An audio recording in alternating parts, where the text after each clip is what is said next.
मित्रों, हिंदू धर्म में ये सभी को पता है कि ब्राह्मण को सबसे उच्च कोटि का माना जाता है। हर धर्म ग्रंथ में इनकी प्रशंसा और सिद्ध कार्यों के बारे में विस्तार से बताया गया है। लेकिन क्या आपको पता है कि ब्राह्मणों में कई तरह के ब्राह्मण शामिल हैं? आज हम आपको उन्हीं में से एक ऐतरेय ब्राह्मण के बारे में बताते हैं।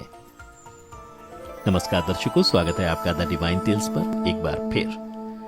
बता दें कि दुनिया में सबसे प्राचीन ग्रंथ हमारे वेद हैं। इनकी संख्या 4 है: ऋग्वेद, यजुर्वेद, सामवेद तथा अथर्ववेद। हर एक वेद को 2 भागों में बांटा गया है, जिन्हें मंत्र और ब्राह्मण कहा जाता है। जिन ग्रंथों में मंत्रों का संग्रह है उन्हें संहिता कहते हैं। वहीं ब्राह्मण के 3 उपभाग हैं, जिन्हें ब्राह्मण, आरण्यक तथा उपनिषद कहा जाने लगा। ब्राह्मण ग्रंथ मनुष्यों के कर्म कांड से संबंधित हैं। इन्हीं में से एक ऐतरेय ब्राह्मण कहलाता है, जिसमें 40 अध्याय दिए गए हैं। इस ऐतरेय ब्राह्मण की उत्पत्ति किस तरह से हुई, यह कथा उसी से संबंधित है। ऐतरेय ब्राह्मण की कथा बहुत समय पहले की बात है। मांडुकी नाम के एक ऋषि हुआ करते थे। उनकी पत्नी का नाम इतरा था। वह दोनों ही परमात्मा के भक्त थे और बहुत ही पवित्र जीवन गुजार रहे थे। दोनों एक दूसरे का ध्यान रखते तथा खुशहाल तरीके से समय बिताते थे। उन्हें केवल इस बात का दुख था कि उनकी अपनी कोई संतान नहीं थी। बहुत सोच विचार के बाद दोनों ने पुत्र प्राप्ति की इच्छा से कठोर तपस्या की और ईश्वर से बार बार पुत्र के लिए प्रार्थना की, जिसका फल भी उन्हें मिला। क्योंकि कुछ समय बाद भगवान ने उनकी तपस्या तथा प्रार्थना से प्रसन्न होकर उन्हें वरदान दिया। दंपति के घर में एक पुत्र का जन्म हुआ, जो बहुत ही सुंदर तथा आकर्षक था, जिसका नाम ऐतरेय रखा गया था। वह सुंदर बालक उनकी कठिन तपस्या का फल था। बचपन से ही वह बालक कई अलौकिक और चमत्कारपूर्ण घटनाओं का जनक था, लेकिन वह चुप ही रहता था। कई दिन बीत जाने के बाद उसने बोलना शुरू किया। सबसे आश्चर्य की यह बात थी कि वह जब भी बोलता वासुदेव वासुदेव ही कहता। 8 वर्ष बीत गए। उसने वासुदेव शब्द के अलावा और कोई शब्द नहीं कहा। वह आंखें बंद किए ध्यान लगाकर चुप बैठा रहता। उसके चेहरे पर तेज दिखता था तथा आंखों में तीव्र चमक थी। वहीं 8वें साल में बालक का यज्ञोपवीत संस्कार कराया गया। पिता ने उसे वेद पढ़ाने का प्रयास किया, लेकिन उसने कुछ भी नहीं पढ़ा, केवल वासुदेव नाम का जप करता रहता। जिसके बाद पिता थक गए और उसे मूर्ख समझते हुए उसकी तरफ ध्यान देना बंद कर दिया, जिसके परिणाम स्वरूप उसकी माता ने भी उससे मुंह फेर लिया। कुछ दिनों बाद मांडुकी ऋषि ने दूसरा विवाह कर लिया, जिससे अनेक पुत्र हुए। बड़े होकर वह सभी वेदों और कर्मकांड के महान ज्ञाता बने। चारों तरफ उन्हीं की पूजा होती थी। ऋषि की पूर्व पत्नी घर में सबसे नजरअंदाज किए जाने वाला जीवन बिता रही थी। उसके पुत्र को इस बात का बिल्कुल ध्यान नहीं था। वह हर समय परमात्मा वासुदेव का नाम जपता रहता और एक मंदिर में पड़ा रहता। एक दिन मां को क्रोध आया। वह मंदिर में ही अपने पुत्र के पास पहुंची और उससे कहने लगी, तुम्हारे होने से मुझे क्या लाभ हुआ? तुम्हें तो कोई पूछता ही नहीं। मुझे भी सभी चिढ़न की दृष्टि से देखते हैं। बताओ, ऐसे जीवन से क्या लाभ है? माता की ऐसी बातें सुनकर ऐतरेय को कुछ ध्यान हुआ।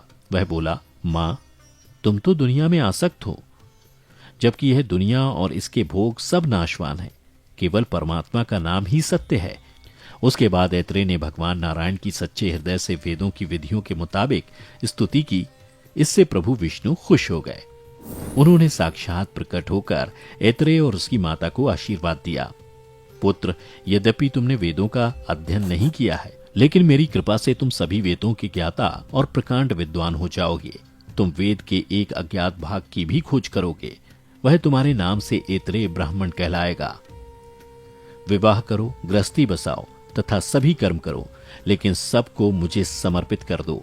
अर्थात यह सोचकर करो कि मेरे आदेश से कर रहे हो। उनमें लीन मत होना, तब तुम संसार में नहीं फंसोगे। एक स्थान जो कोटि तीर्थ कहलाता है, वहां जाओ।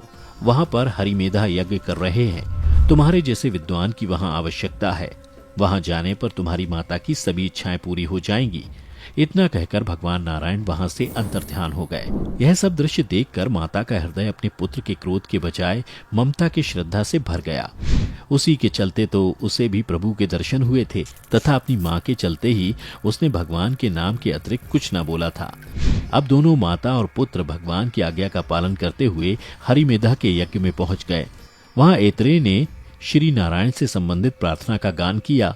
उसे सुनकर तथा उनके तेज और ज्ञान से सभी उपस्थित विद्वान प्रभावित हो गए। हरिमेधा ने उन्हें ऊंचे आसन पर बैठाकर उनका परिचय प्राप्त किया, साथ में उनका स्वागत किया। यहीं पर ऐतरेय ने वेद नवीन 40 अध्यायों का पाठ किया। उससे पहले ये पाठ पूरी तरह अज्ञात थे। बाद में ये पाठ ऐतरेय ब्राह्मण के नाम से प्रसिद्ध हुए। कार्यक्रम समाप्त होने के बाद हरिमेधा ने ऐतरेय से अपनी पुत्री का विवाह कर दिया। ऐतरेय की माता ने अपने पुत्र से जो इच्छा व्यक्त की थी वह उसे प्राप्त हो गई। भगवान विष्णु की कृपा से ऐतरेय का नाम महर्षि ऐतरेय के तौर पर हमेशा हमेशा के लिए अमर हो गया। इसी के साथ हम आपको वैदिक साहित्य में समाहित ऋग्वेद के ब्राह्मण ग्रंथ, आरण्यक और उपनिषद की जानकारी देते हैं, जो कुछ इस प्रकार है। बता दें कि वेदों को समझने में सरलता हो, इसलिए वेदों के ब्राह्मण ग्रंथ लिखे गए। वेदों में सबसे बड़े और प्राचीन वेद ऋग्वेद के 2 ब्राह्मण ग्रंथ हैं, ऐतरेय और कौशितकी। ऐतरेय ब्राह्मण ग्रंथ के संकलनकर्ता महिदास थे। उनकी माता का नाम इतरा था, तो इसके कारण इस ग्रंथ का ऐतरेय हो गया। वहीं कौशितकी ब्राह्मण के संकलनकर्ता कुशितक ऋषि थे, इसलिए यह कौशितकी कहलाया। कौशितकी को संख्यापन ब्राह्मण के नाम से भी जाना जाता है। अब आपको आरण्यक के बारे में बताते हैं। आरण्यक यानी कि वन। इसकी रचना वन में हुई, इसलिए इन्हें आरण्यक कहा जाता है। यह ब्राह्मण ग्रंथ यानी कर्मयोग तथा उपनिषद अर्थात ज्ञान योग के बीच सेतु का काम करता है। ऋग्वेद के 2 आरण्यक हैं, पहला ऐतरेय और कौशितकी। ये दोनों इन्हीं नाम वाले ब्राह्मण ग्रंथों के भाग हैं। वहीं गुरु के पास बैठकर सीखने वाले ज्ञान को उपनिषद कहा गया है। इसके नाम से ही स्पष्ट है, उप अर्थात समीप, निश यानी बैठना। यह वेदों का अंतिम भाग है, इसलिए इसे वेदांत भी कहा गया है।